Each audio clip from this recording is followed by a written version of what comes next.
ulit sa dekada sa Canada. I'm not selling clothes. It's not online selling.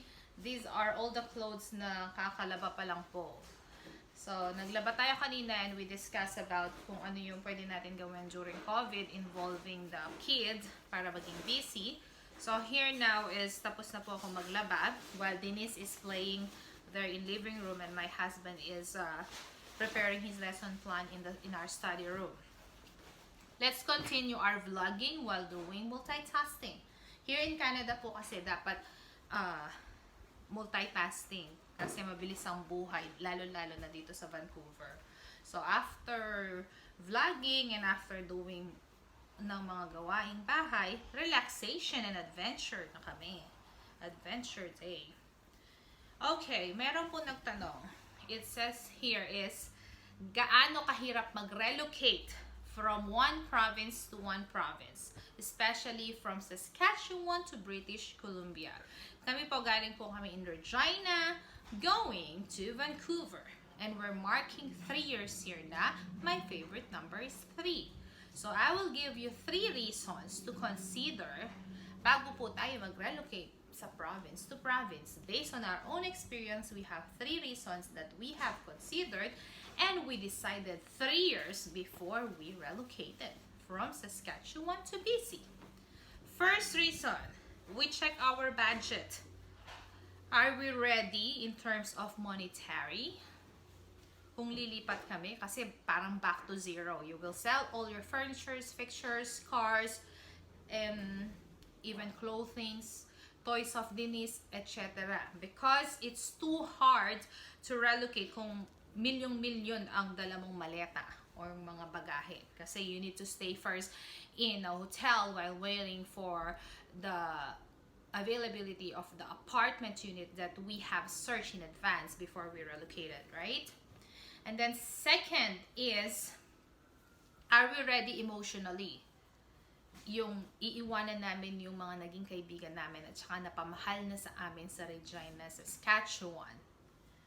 So, for almost 5 years, ako, nakasama ko sila ever since nag-migrate ako sa Canada that I started as temporary worker hanggang naging Canadian citizens na po kami. Nag-relocate po pala kami nung Canadian citizens na kami. We considered na at least if we are provincial nominee, hindi magkakaroon ng problem when we relocated, iiwanan namin yung province na nag-nominate sa amin. So, take note po yon. Before you relocate into one province, you should make sure you check in our website, immigration, kung ano yung mga restriction. Baka po kasi mapapabalik kayo. There are other Filipinos na hindi pa po Canadian citizens, lumipat na ng ibang province, so pinabalik sila when they check the documents. For us, it's 100%. We make sure that we are Canadian citizens before we move out and move to other province. So, to continue, as I mentioned, is are we ready emotionally ba na iwanan yung mga nakasama na namin? It doesn't mean na iiwan po namin sila or pupunta kami sa ibang province, we will forget them. No, forever they have been part of our lives and forever we will thank them. It's because lalo na nung pinanganak si Denise, they are the one who supported us. Mahirap po kasi yung wala po kayong parents here to support you kapag nanganak ka, unlike in the Philippines that I mentioned before in my previous video that we do take turns and then papabalikan ka kapag hindi ka pa ready manganak, back and forth and snowy. So those are our friends who help us to drive us, sina Jackie, sina Lito, sina Kuya Ludi, sina Rosel, yan, sina Abby, Jean, Susie, madami pa pong iba, lalo ng mga ka-churchmates namin, Church of Christ, Candy Wise that always supported us. We're ready and we pray that we will stay connected each other. Like sina Beryl yan, yung mga nakasama ko sa Tim Hortons.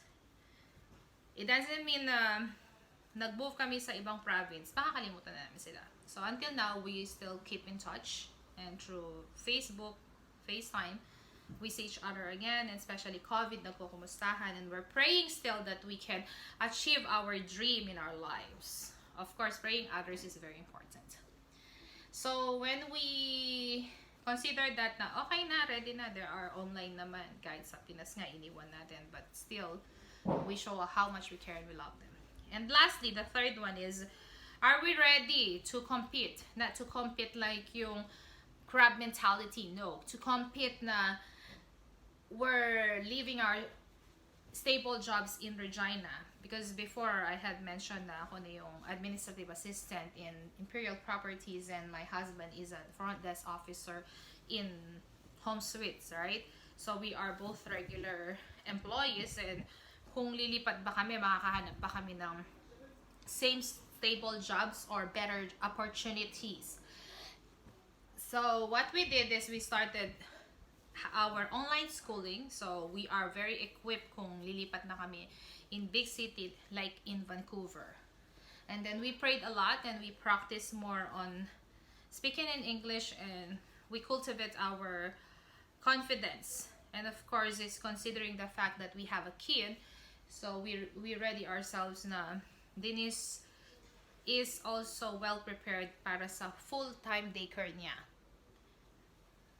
Yun lang po, yun yung mga tatlong bagay na kailangan po natin i-consider based on our experience before we relocate po sa bagong province, especially big city.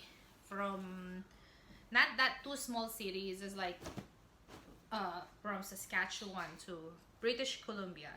First is enough money para to start all over again, and that will be the first. And the second one is emotionally that you're ready to let go your friends na iiwanan and yung mga napamahal na parang pamilya, and of course to make sure that we keep in touch and connected with them.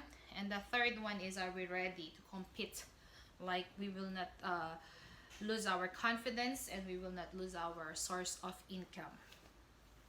Yun lang po. In my next video, I will share to you kung gaano kabilis po kami nakapag-adjust nung nag-relocate na po kami here in Vancouver, Canada.